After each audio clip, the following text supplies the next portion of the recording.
شب جمعہ جو آپ کے اور ہمارے محرومین ہیں، روایات یہی کہتی ہیں کہ وہ اپنے جاننے والوں رشتہ داروں کے گھروں کی طرف متوجہ ہوتے ہیں۔ روح کہاں ہے؟ عالم میں نے آپ کو بتا دیا ہے، عالم مادہ میٹلسٹک ورلڈ، عالم مثال خواب، عالم مجرد، عالم برزخ، یا کوئی، یعنی روح کہاں ہے اس ٹائم؟ دوسرے عالم میں ہے۔ اتنی ان کو اللہ اجازت دیتا ہے کہ وہ اس عالم کو دیکھ سکتے ہیں۔ یہ عالم نیچے ہے، یہ عالم اوپر نہیں ہے۔ ہم نہیں دیکھ سکتے سب کو جب تک ہم خود اوپر نہ چلے جائیں، یا دنیا سے چلے جائیں، یا پھر ہم اپنی روح کو اتنا بلند کر لیں کہ ہمیں وہ عالم نظر میں آئے۔ میں بہت آسانی سے یہ باتیں آپ کو سمجھانے کی، یہ بہت مشکل ٹاپک ہے جو حوزے میں پڑھایا جاتا ہے، میں I'm trying my best کہ میں آسانی سے آپ کی خدمت میں اس کو پیش کر سکوں۔ اب جو اوپر ہے اس کے لیے نیچے دیکھنا کوئی مشکل نہیں ہے، جو چلا گیا، جو روح چلی گئی ہے، وہ آرام سے دیکھ رہی ہے۔ آیت اللہ خرازی اپنی کتاب روزنہ حی عالم غیب میں آیت اللہ عبداللہ کریم سے اور آئریسن سے بات کو کوٹ کرتے ہیں کہ میں چھوٹا تھا، اور شاید شیخ بزرگ تہرانی نے اس بات کو کوٹ کیا کہ میں چھوٹا سا تھا تہران میں، تو ہم فلانی جگہ رہتے تھے، میری دادی کا انتقال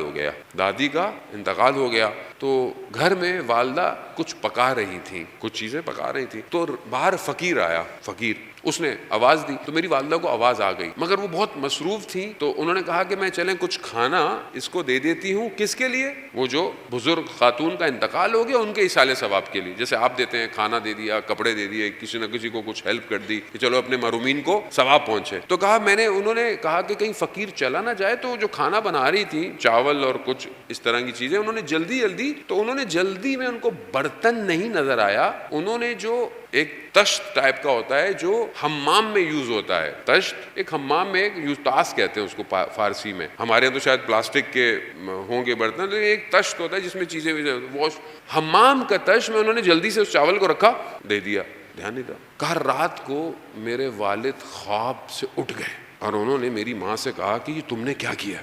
کہا میں نے کیا کیا؟ کہا تم نے کیا کیا ہے آج؟ کہا مجھے یاد نہیں آ رہا۔ کہا میری ماں میرے خواب میں آئی کہ کہا آج مجھے اپنی بہو سے گلہ ہے۔ کہا کیوں؟ کہا اس نے تمام مردوں کے سامنے میری آبرو ختم کر دی ہے، عزت ختم کر دی۔ انہوں نے کہا کیا ہوا؟ کہا اس نے حمام کے اس تشت میں کھانا مجھے بھجوایا، یعنی جو آپ کھانا مرحوم کے نام کا دیتے ہیں، اصل میں یہ کھانا ان کو جا رہا ہے۔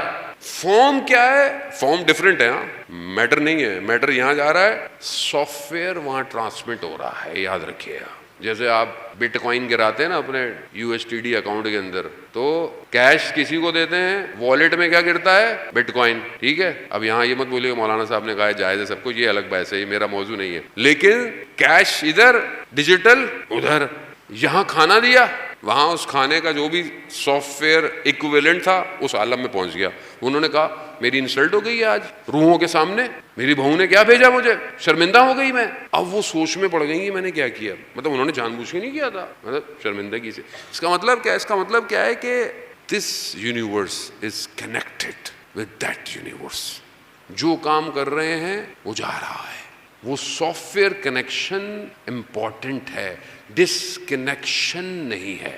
ہم مر جائیں گے کیا ہوگا، مر جائیں کیا ہوگا، قبر میں کیا ہوگا، مولانا صاحب قبر تو چھوٹی سی ہے، یہ قبر کا فشار کیا ہے، قبر کا عذاب کیا ہے، یہ کسی کی قبر اتنی بڑی کیسے ہو گئی؟ اصل میں وہ یہ نہیں ہے، وہ کوئی اور عالم ہے، but linked with this universe, آپ ڈسکنیکٹ نہیں کر سکتے۔ یہ اس عالم میں آپ جتنا اپنے روح کو بزرگ کریں گے، اتنی روح جو ہے وہ وہاں چلی جائے گی، اور روحیں انتظار کرتی ہیں، روحیں اس عالم میں انتظار کر رہی ہیں۔ تو یہاں جس کی روح جتنی بزرگ ہے اتنی وہ روح اس عالم پر احاطہ رکھتی ہے، تشرف رکھتی ہے۔ دنیا سے چلا گیا مگر آج بھی زندہ ہے، اور قرآن کیا کہہ رہا ہے کہ جو اللہ کی راہ میں مارا جائے تم گمان نہ کرو کہ وہ مردہ ہے، بل احیاء عند ربہم یرزقون، بلکہ زندہ ہے اور اللہ کی بارگاہ سے رزق بھی پا رہا ہے۔